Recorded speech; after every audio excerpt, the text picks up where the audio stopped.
할렐루야. 하나님의 은혜가 이 시간 우리들 모두에게 임하기를 주의 이름으로 축원합니다. 서로 인사하십시다. 은혜 많이 받읍시다. 인사하십시다.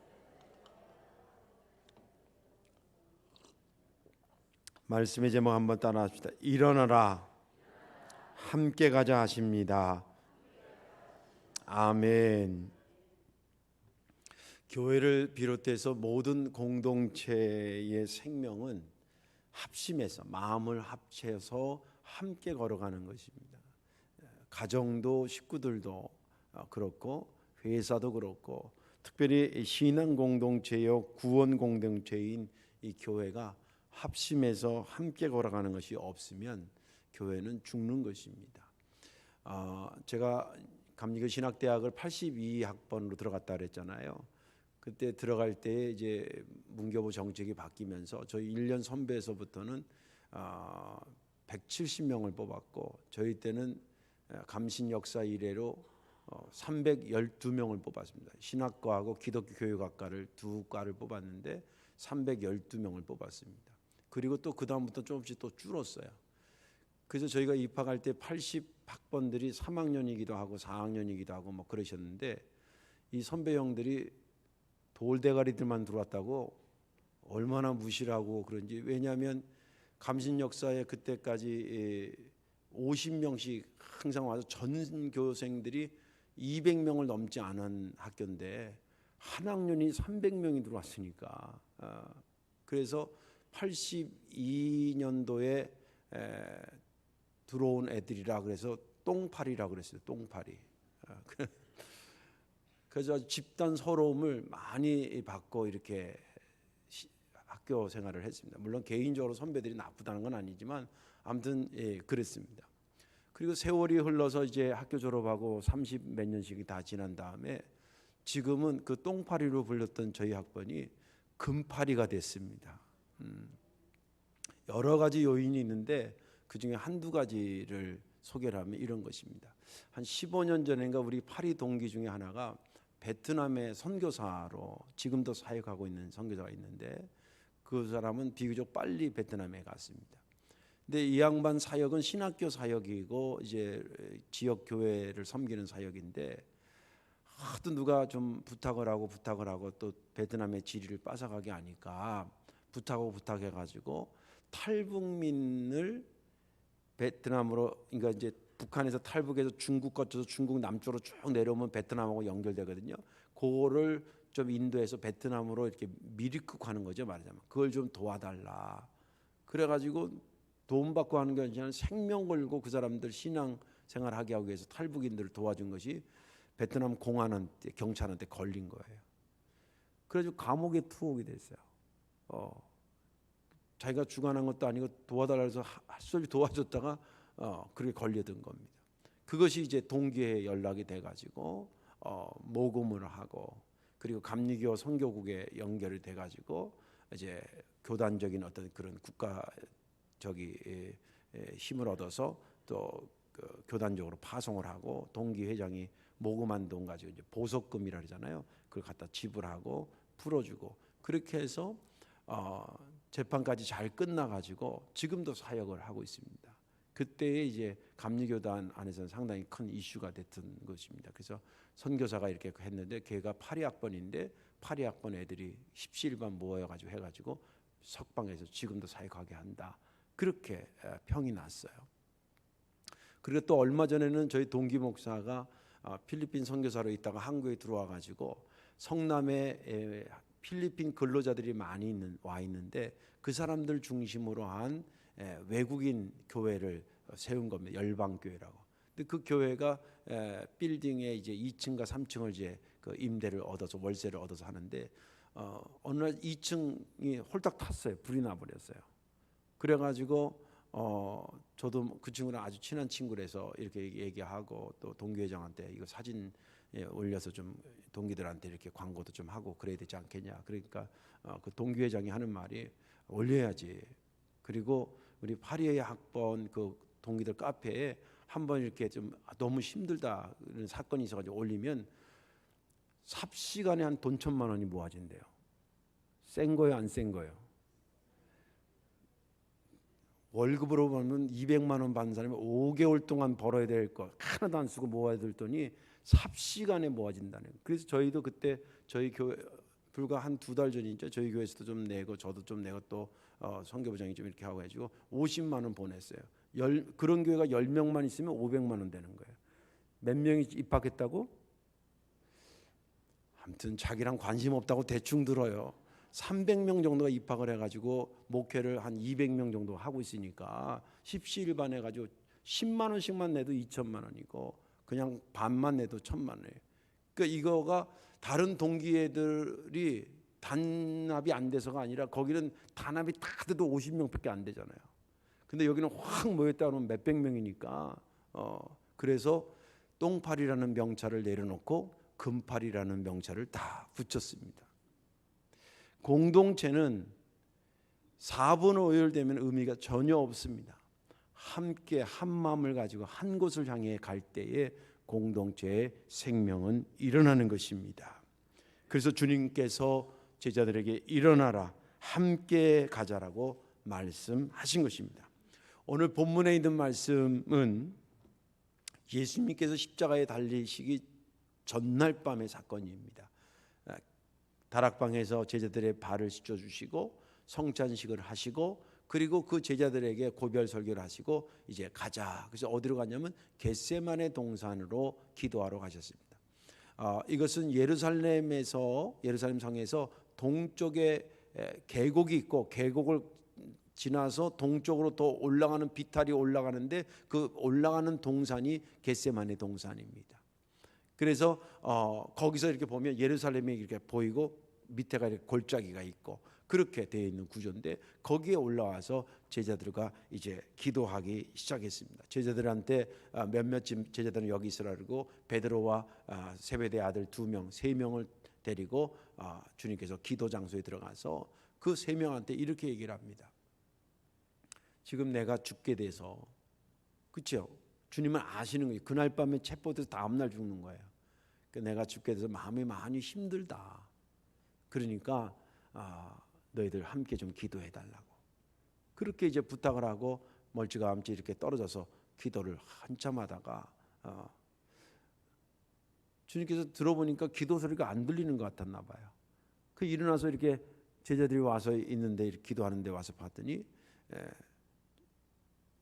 조는 정도가 아니라 왜 기도하다 보면 졸릴 수도 있잖아요. 끄박끄박 조는 게 아니라 아예 자는 겁니다. 영어 성경에 다 찾아봤어요. 그리고 단어가 존다는 단어가 있고 자는 단어가 있는데 아주 여기 자는 단어로 되어 있어요. 자고 있는 거예요. 그 주님께서 막 깨웁니다. 야, 내가 이렇게 힘든데 내가 그렇게 부탁했는데 너희가 1시간이라도 나랑 같이 이렇게 깨워서 기도할 수 없냐. 그리고 나서 너희들이 마음은 원하지만 육신이 약하구나. 깨어 기도해라. 그리고 가서 한참 기도하다 또 왔는데 또 역시 어떻게? 또 자고 있는 거예요. 조는 게 아니라. 그래서 또 그들을 깨운 다음에 또 3번째 가서 기도하시는데 그 기도 내용이 뭐냐면 아버지 내가 이 잔을 꼭 마셔야 됩니까? 그러나 내 마음대로 하지 아니하시고 아버지 원대로 되기를 원합니다. 그러면서 기도를 아주 성경에 보면 이게 마태복음에도 나오고 마가복음에 나오고 누가복음 3군데 다 나옵니다. 조금씩 상황은 다르지만 똑같은 내용이 나와요. 거기에 보면 어느 다른 데 보면 땀이 얼마나 심혈을 기해서 기도했는지 땀이 아주 핏방울이 되도록 기도하셨다. 그렇게 성경을 기록하고 있습니다. 정말 애잔하게 기도하시고 이제 3번째 왔는데 아직도 자는 거예요. 그러니까 이제 주님은 야 이제는 다 끝났다. 자고 쉬어라. 그러면서 일어나라 함께 가자. 나를 파는 자가 가까이 왔도다 라고 하신 말씀이에요. 이게 본문의 말씀입니다. 저는 지난 주간에 이 본문을 보면서 46절을 묵상하게 되었습니다. 일어나라 함께 가자. 보라 나를 파는 자가 가까이 왔느니라. 이 말씀이 왜 은혜가 되냐면 오늘 여러분들 본문을 처음부터 이렇게 쭉 읽으셨는데 제가 그 질문을 하고 읽게 할까 하다 그냥 읽었는데 함께라는 단어가 몇 번 나오는 줄 아세요? 여러 번 나옵니다. 여러 번 중에 정확히 숫자로 말하면 4번 나와요. 4번. 함께, 여기 예를 들면 36절에도 함께라는 말이 나오고 38절에도 함께라는 말이 나오고 또 40절에도 함께라는 말이 나오고 마지막 절에 46절에 또 함께라는 말이 나와요. 함께 함께 함께 함께 계속 얘기하는, 주님께서 함께 가자, 이것이 얼마나 중요하길래 주님은 자꾸 일어나 함께 가자고 그렇게 말씀하셨을까, 그런 생각을 깊이 하면서 은혜 받았습니다.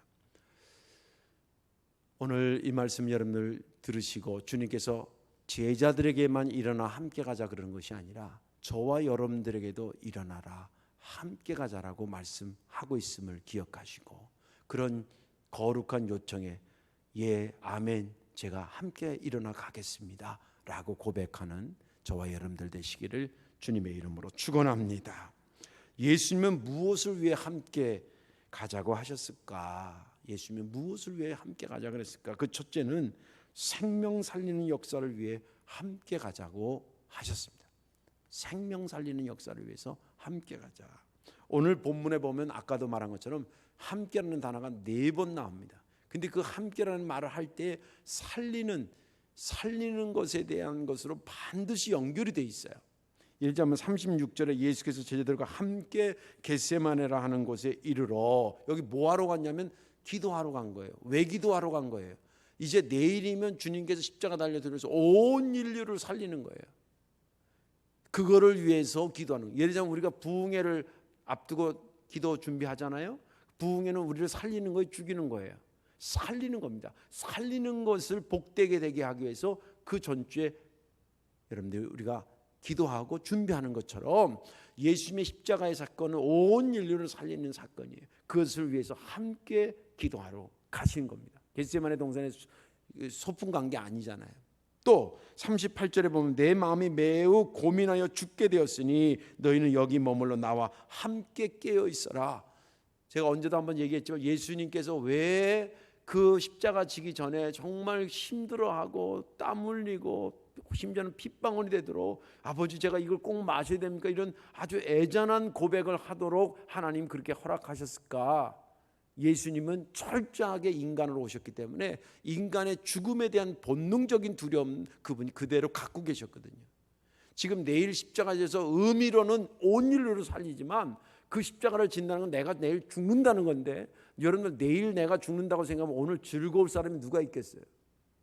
아무리 의로운 일을 한다 그래도 얼마나 찹찹하겠어요? 마음이 얼마나 힘들었겠어요? 그 힘들어 있는 것을 다시 한번 용기를 주고 위로하는 데에 제자들과 함께 기도하자고, 제자들에게 함께를 얘기하는 것은 지금 예수님이 다운되어 있는 이 마음을 좀 살려내자, 그런 의도로 얘기하셨다는 거예요. 또 40절과 41절에 보면 너희가 나와 함께 한 시간도 이렇게 깨어 있을 수 없더냐? 시험에 들지 않게 깨어 기도하라. 마음에는 원이로되 육신이 약하도다. 함께 기도하자는 것은 뭐냐면 네 믿음들이 지금 떨어져 있다는 거예요. 그래서 깨워서 기도하는데 서로 권면하고 살리는 겁니다. 우리 교인들이 그렇잖아요. 힘들어하는 교인들을 가서 손잡아주고 권사님 힘내세요. 저희가 최선을 다해서 돕겠습니다. 기도하겠습니다. 힘내셔야 돼요. 그런 것처럼, 그러니까 여기서 살리는 것은 영혼도 살리고 마음도 살려내고 믿음이 약한 것도 살려내고, 그런 의미로 연결될 때 함께라는 단어를 썼다는 거예요. 마지막 46절에도 보면 일어나라 함께 가자 보라 나를 파는 자가 가까이 왔느니라. 이것은 점점 세상이 당신을 파는 거예요. 이건 가룟 유다를 대표로 얘기하지만 가룟 유다만을 얘기하는 것이 아니라 진리를 파는 시대가 왔다는 거예요. 하나님을 도전하는 시대가 왔다는 거예요. 이것을 살리기 위해서, 이 죽어가는 세대를 살리기 위해서 너와 내가 함께 가자고 그들을 깨우고 일으키셨던 것입니다. 종합해서 보면은 함께 기도하자, 함께 나아가자라고 하는 것은 죽은 영혼을 살리자는 얘기고, 타들어가는 예수님의 마음을 좀 생기를 불어넣자는 얘기고, 잠들어 있는 제자들의 믿음을 좀 살려내자는 얘기고, 진리이신 예수 그리스도를 팔아먹으려고 하는 이런 악한 세대를 살려내러 가자라고 하는 그런 말씀이었던 것입니다.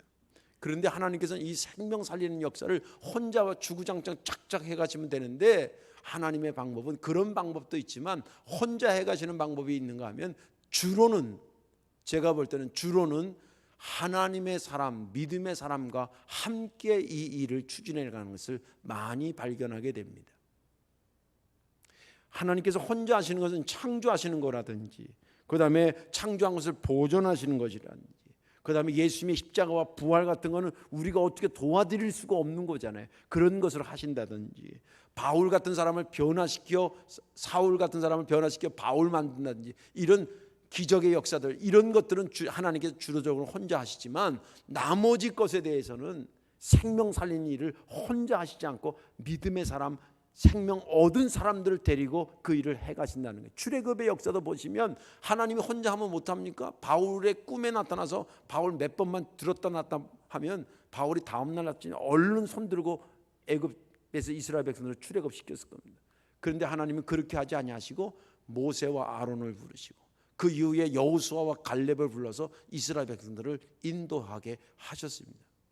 또 그 이후에는 다윗 왕 같은 그런 훌륭한 왕을 하나님께서 사용하셔서 백성들로 하여금 나라와 민족이 하나님을 경외하는 것에 쓰임받는 대표적인 사람으로 삼으셨습니다. 여러 선지자가 그렇게 쓰임받았고, 예수님도 혼자 하시지 않고 12명의 제자를 뽑아서 그렇게 하나님의 생명 살리는 역사에 참여하게 하셨습니다.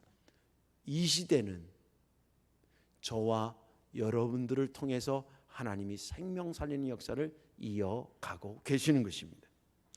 제가 경험한 바는 아까도 말씀드린 것처럼 하나님은 주로 이렇게 하나님의 사람, 믿음의 사람들을 통해서 하나님의 생명의 역사를 만들어 가십니다. 잠들면 깨워서라도 그들과 함께 가자고 권유하며 인도해 가셨습니다.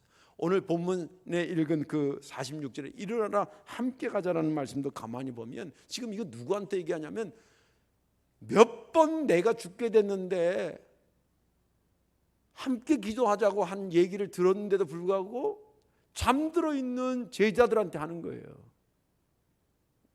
여러분들 군인으로 치면 이게 A급 군인이에요, B급 군인이에요, C급 군인이에요.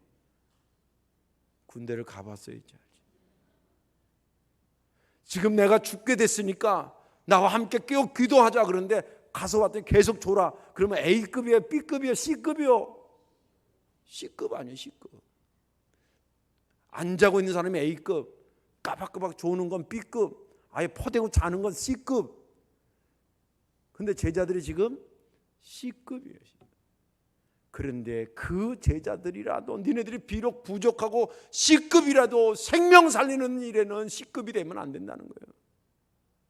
깨워서라도 데려가는 거예요. 이렇게 해석하는 것이 맞는 것은, 예수님이 체포된 다음에 십자가에 지시고 3일 만에 죽어서 부활하십니다. 복음이 완성됐습니다.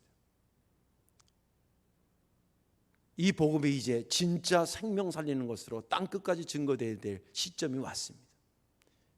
그런데 그거하고는 상관없이 아직도 제자들은 이 겟세마네 동산에서 잠든 것 같이 영적으로 잠들어 있었기 때문에 예수님 십자가에 죽으시고 부활했다는 얘기를 들으면서도 계속 영적으로 잠들어 있어서 잠결에 결정하는 것이 항상 옳지 않잖아요. 잠결에 결정한 거, 그게 뭐냐면 갈릴리 호수 가서 물고기 잡고 살아야 되겠다. 그게 잠결에 결정한 거예요.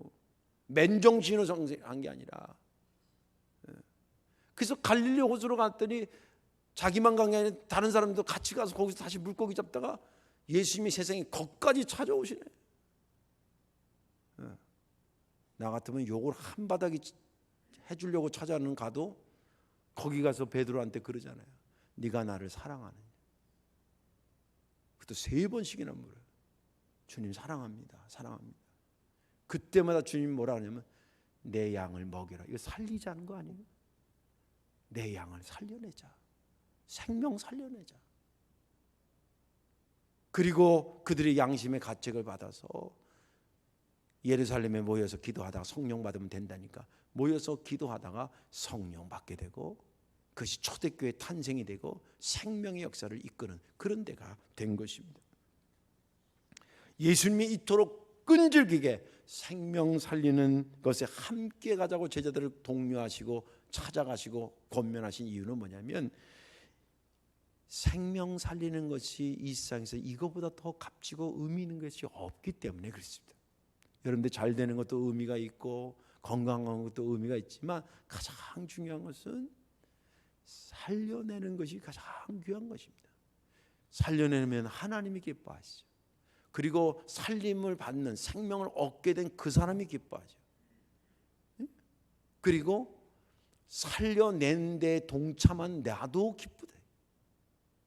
할렐루야. 그러니 그거보다 더 값진 거지. 그래서 주님께서 주구장창 찾아가시고 권면하고 잠들어도 깨워서라도 함께 가자고 그러시는 거예요. 목사가 가끔 여러분들을 괴롭힐 때가 있어요. 저는 원래 좋은 목사인데 할 수 없이 여러분들을 괴롭혀야 될 때가 있어요. 그때는 뭐냐면 생명 살리자고 하는 거예요. 권사님 그거 해주셔야 돼요. 집사님 힘들 때 그거 하셔야 돼요. 내가 살고 저 사람들을 살리는 일들이기 때문에 우리 교회 어려워도 어려운 교회들 도와줘야 돼요. 우리 교회 부족해도 해외 선교사들 도와줘야 돼요. 계속 그러는 것은 여러분들에게 잔소리일 수도 있겠지만, 나도 바쁘고 헐떡거리는데 라고 생각할지도 모르겠지만, 그게 사는 것이기 때문에 잠들어도 깨워서라도 가자고 그렇게 하는 겁니다. 근데 앞으로 그런 얘기할 때 제 욕하지 마세요. 믿음으로 받으시길 주의 이름으로 축원합니다. 두 번째는 예수님은 무엇을 위해 함께 가자 그러냐면 악한 세력을 물리치기 위해 함께 가자 그랬습니다. 악한 세력을 물리치기 위해서. 오늘 46절에 일어나라 함께 가자라고 하시고, 그 다음 내용이 뭐냐면 나를 파는 자가 가까이 왔느니라 라고 기록하고 있어요. 나를 파는 자가 가까이 왔다라고 하는 말을 깊이 한번 생각해 보세요. 이 말씀을 하신 주님의 의도가 뭘까? 야 일어나 나랑 함께 가자. 나를 파는 자가 가까이 왔어. 이게 군사적으로 말할 때는 적들이 쳐들어왔으니까 우리가 빨리 같이 쳐들어가서 준비하고 이기도록 작전을 짜자, 이런 의미일 수도 있고, 그렇지만 주님은 그런 의도로 얘기한 게 아니에요. 지금 나를 파는 자가 가까이 왔는데 같이 가자는 얘기는 가서 가룟 유다 한번 혼내주자 그거 아니에요. 때려 부숴서 쫓아내자 그거 아니에요. 그리고 야 빨리 일어나 나 우리 잡으러 오는 사람 왔어 빨리 도망가자도 아니에요. 사실은 그 겟세마네 동산은요, 아까도 말한 것처럼 예루살렘에서 계곡으를 이렇게 골짜기를 건너서 이렇게 올라와야 돼요. 그러니까 이쪽에 언덕에서 보면 저 밑에서 올라오는 거예요. 잡으는 오는 게 보이는 거예요. 그럼 이쪽으로 더 동쪽으로 더 넘어 올라가서 넘어가면 도망갈 수 있는 루트가 열리기에 좋은 곳이에요. 위치적으로. 그래서 제가 어느 책에 보니까 예수님이 잡혀가는 것을 작정하고 잡혀가셨다는 거예요. 도망가려고 쳤으면 충분히 도망갈 수 있었다는 거예요. 그런데도 도망가지 않으셨다는 거예요. 그렇게 우리가 해석하는 것은 뭐냐면, 예수님이 붙잡혔을 때 그 막 붙잡아가는 막 과정 속에서 맨 처음에 몸싸움이 일어납니다. 그때 예수님의 제자 중에 하나가 칼을 빼가지고 예수님이 채빨려는 사람의 귀를 팍 쳐버려요. 그때 주님께서 잘했다 그랬어요? 꾸짖었어요? 꾸짖었어요. 귀를 붙여주면서 칼을 쓰는 자가 칼로 망해. 그는 일어나라 함께 가자 그 말이, 나를 파는 자가 가까이 왔다는 이 말이 가룟 유다를 우리 혼내주러 가자는 의미가 아니었다는 거예요. 도망가지도 않고 마치 끌려가는 도살장으로 끌려가는 어린 양처럼 그대로 순순히 체포되어 갔습니다. 도망가지 않았습니다. 그렇다면 주님은 무슨 의미로 함께 일어나 가자고 말씀하신 것일까요? 가룟 유다를 혼내주러 가는 것도 아니고 함께 일어나 도망가자는 얘기도 아니라면, 그럼에 불구하고 왜 일어나서 함께 가자고, 나를 파는 자가 왔는데 함께 가자 그래, 무엇을 의미해서 그 말을 하셨겠냐는 거예요. 이것은 악한 세력을 향해 나아가자는 것이었습니다. 주님이 이 땅에 오신 것은 악한 마귀를 물리치기 위해서 오신 줄로 믿으시기 바랍니다. 성경이 말하기에 요한일서 3장에 이런 말씀이, 죄를 짓는 자는 마귀에게 속하나니 마귀는 처음부터 범죄함이라. 하나님의 아들이 나타나신 것은 마귀의 일을 멸하려 하심이라. 지금 가룟 유다가 팔로 오지만 사실은 성경에 보면 가룟 유다의 마음엔 뭐가 들어갔다 그랬어요? 마귀가 들어가서 그로 하여금 팔아먹을 마음, 욕심과 마귀가 합작해가지고 지금 나타난 현상이 뭐냐면 예수를 팔러 온 거예요. 이건 개인의 어떤 요셉, 가룟 유다 자신을 얘기하는 것이 아니라 팔러 오는 그 악한 세력, 그 악한 세력을 물리치자라고 하는 겁니다. 예수님의 이름이 굉장히 다양합니다. 예수님은 진리라 그럽니다. 진리. 진리라는 의미는 원래 존재론적으로 그가 진리이기 때문에 말하는 것도 있지만, 비진리가 진리처럼 막 설쳐되는 것을, 그 비진리를 친다는 거예요. 원래 가짜가 설치다가 진짜가 오면 가짜는 물러가게 돼 있는 거예요. 할렐루야. 또 예수님을 빛이라고 얘기합니다. 예수님이 존재적으로 빛이기 때문에 빛이지만, 그러나 또 사역적인 차원에서 보면 어둠이 설쳐될 때에 그 빛이 들어오면서 빛을 몰아낸다는 거예요. 악한 것을 몰아낸다는 거예요. 어둠은 죄악을 얘기하고 악한 것을 소개하고 있어요. 이것도 지금 우리 교회 같은 경우는 창문이 없기 때문에 불을 딱 끄는 순간에 어둠이 확 들어와요. 근데 빛을 보통 눌러서 빛을 탁 켜는, 라이트를 켜는 순간에 또 어둠이 싹 사라져요. 예수님이 빛이라고 하는 것은 태양빛이다 이런 의미가 아니잖아요. 그럴 것 같으면 우리가 태양을 섬겨야지. 그런 의미가 아니라 주님은 어둠, 악한 세력을 물리친다는 의미에서 빛이라 이 말이에요. 또 예수님을 생명이라고 말씀합니다. 생명이라는 것은 존재론적으로도 그렇지만 사역적인 측면에서 죽음을 뒤집어 엎어 이기신다는 거예요. 그래서 주님이 생명의 주님이라고 말씀하시는 겁니다. 그렇기 때문에 예수님께서 이 귀한 사역을 제자들에게 알려주면서 일어나라, 함께 가자. 그런데 왜 어둠의 세력, 악한 세력을 제거하는데 혼자 가서 제거하시면 되는데 왜 제자들을 깨워서 가냐 이 말이에요. 왜 그것을 위해서 함께 가자 그러냐는 거예요. 여러 가지 의미가 있습니다. 쉽게 얘기 들어볼게요. 마귀가 여러분들 개인적으로 여러분들한테 공격하던가요, 안 하던가요? 가끔 안 찾아와요? 다행이지. 그러면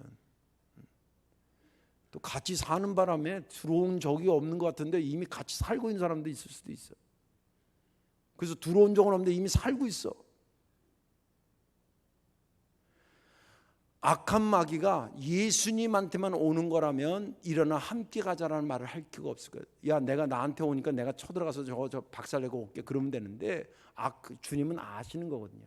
악한 마귀가 예수님 자신에게만 오는 것이 아니라 제자들에게 맨투맨으로 와요. 어느 책에 보니까 예화를 했는데 참 재밌게 예화를 했어요. 술집에 마귀가 많이 가겠어요? 교회에 마귀가 많이 오겠어요? 귀신들이. 술집에 많이 가겠어요? 교회에 많이 오겠어요? 귀신들이.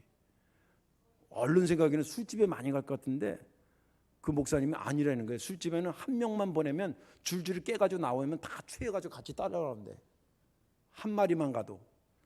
근데 교회는 각자 그래도 믿음을 지키려고 그래가지고 한 명 보내가지고는 자기네가 승산이 없대.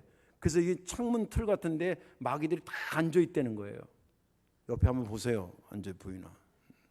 아주 우리는 그래서 창문 틀을 없앴어. 아주 이해가 되시죠? 마귀가 악한 세력이 오는 것은 누구에게만 오는 게 아니에요. 예수님에게도 와가지고 시험하는 마귀라면 간띠가 부은 거 아니에요? 생각해 보세요. 예수님한테 가서 마귀가 와서 금식할 때 하는 거 보면 간띠가 부은 거 아니에요? 그러면 예수님한테도 찾아간 그가 목사한테 안 오겠어요? 권사님한테 안 오겠어요? 장로님한테 안 오겠어요? 집사님한테 안 오겠어요? 학생들한테 안 오겠어요? 여자인들 안 오겠어요? 남자인들 안 오겠어요? 우리가 생각하는 것보다 적이 만만치 않습니다. 그것들이 와서 진리이신 예수님을 뭉개려고 그러고 그리고 빛이신 예수님을 뭉개려고 그러고 생명이신 예수님을 뭉개려고 그러는데 그거 이기는데 혼자만이 아니라 너희들에게도 똑같이 역사할 거니까 함께 일어나서 그 악한 것을 물리치자는 거예요. 예수님께서 잠자는 제자들을 깨우는 것도 잠자는 게 괘씸해서 깨운 게 아니에요. 근데 그들을 알고 깨우는 이유가 있었습니다. 여러분들 영어 성경에는 깨어 있어라는 게 잠에서 awake 이렇게 일어나다 그게 아니에요. watch라고 해서 지켜보고 있는 거예요. 뭘 지켜본다는 거예요? 뭘 지켜보라는 거예요? 깨어 있으라는 거 지켜보라는 거예요. 원어는 악한 것이 지금 점점 스물스물 가까이 오는데 그 악한 것이 스물스물 오는 것을 지켜보라는 거예요. 저걸 내가 어떻게 때려잡지? 그렇게 해도 이길까 말까 하는데 스물스물 지금 다가오는데 나를 파는 자가 지금 그 세력들이 다가오는데 너희들이 지금 지켜봐야 되는데 자고 있다 이 말이에요. 못 지키고. 깨어있으라는 것은 단순히 기도만을 의미하는 게 아니라 눈을 부릅뜨고 악한 것이 나를 침몰시키고 오는 것을 눈을 부릅뜨고 지키라는 거예요. 파수꾼처럼. 악한 마귀는 우리들의 예수 믿는 자들의 공공의 적입니다. 누구 하나만의 적이 아니라 이거예요. 우리들 모두의 적이기 때문에 우리가 개인적으로 이겨야 될 것도 있고 공동체적으로 힘을 합쳐서 함께 이겨야 될 것도 있습니다. 교회에 어떤 어려움이 오려고 그러는 거 교인들이 합심해서 기도해서 물리치셔야 돼요. 할렐루야. 그런 겁니다. 지금 예수님께서 십자가 달려 죽지만 구원론적으로는 그렇지만 그것을 팔려고 하는 세력이 오는 것은 예수님이 혼자 디펜스하는 것이 아니라는 거예요. 제자들과 함께 그 악한 세력을, 야, 이 시대가 얼마나 악한지 진리신 나를 죽이러 온다 이 말이에요. 그러니 이것이 너희들 예수님이 죽는다는 게 제자들한테도 큰 문제 아니겠습니까? 같이 움직여야 된다. 그걸 위해서 깨어있으라고. 그래서 주님은 그 잠자는 제자를 깨워서라도 우리가 악한 세력을 이기기 위해서 깨어 일어나자고 했던 것입니다. 이제 말씀을 정리합니다. 목사가 여러분들에게 뭘 함께 하자, 함께 가자고 이렇게 권유하고 권면하는 것은 인간적으로 서로 친해지자 그런 의미가 전혀 아닙니다. 제가 여러분들에게 함께 하자고 하고 뭐 함께 가자고 그런 것은 주님께서 제자들에게 그렇게 하셨기 때문에 생명 살리는 거 함께 가자 그러고 악한 세력 물리치는데 함께 가자고 독려하며 자는 자들을 깨워서라도 데려갔던 것을 제가 배웠기 때문에 그렇게 하는 것입니다. 우리가 한 교회 안에 한 신앙 공동체로 있다는 의미가 무엇입니까? 다니기는 성도교회를 다 다니는데 마음은 다 제각기야. 이거 아름다운 교회 아닙니다. 지금 예수님이 그래도 그 12제자 중에서 그래도 가까이 지냈던 특별 교육을 시켰던 3명 데리고 왔는데 그 3명이 지금 예수님과 전혀 똑같은 장소에 똑같은 시간에 똑같은 상황에 있는데 예수님은 땀이 피가 되도록 기도하는 반면에 3명은 쿨쿨 자잖아요. 이게 어떻게 주님과 제자의 관계라고 볼 수 있겠어요? 물론 그들이 나중에 변화돼서 그 뒤를 따라가서 다행이긴 하지만 요 본문으로만 보자면 안타깝게 그지없는 상황 아니겠습니까? 우리가 같은 교회에 다니고 같은 신앙이라고 하는 것은 같은 마음을 품고 같이 걸어가겠다라고 하는 것입니다. 우리가 해야 할 일이 나쁜 것이면 같이 갈 일이 없겠지만 생명 살리는 거 같이 가셔야 됩니다. 악한 세력을 물리치는 거 같이 가주셔야 됩니다. 그때의 교회는 교회가 되고 내 믿음은 내 믿음이 되고 하나님의 영광은 영광대로 드러나게 되는 것입니다. 저와 여러분들이 주님의 이 거룩한 부름에 응하는 저와 여러분들 되시기를 주님의 이름으로 축원합니다. 기도하겠습니다. 사랑과 은혜가 많으신 아버지 하나님 고맙고 감사합니다. 저희들에게 큰 은혜 주시고 아버지 하나님 거룩한 사역에 동참시켜 주심을 너무 감사합니다. 주님과 한 마음과 한 뜻을 모아서 함께 걸어가게 하시고 아버지 하나님 내가 주님으로부터 은혜 받는 것처럼 주님이 가자 하는데 함께 걸어갈 수 있는 거룩한 의무도 완성할 수 있는 거룩한 한 공동체 되게 하여 주옵소서. 예수님의 이름으로 기도하옵나이다.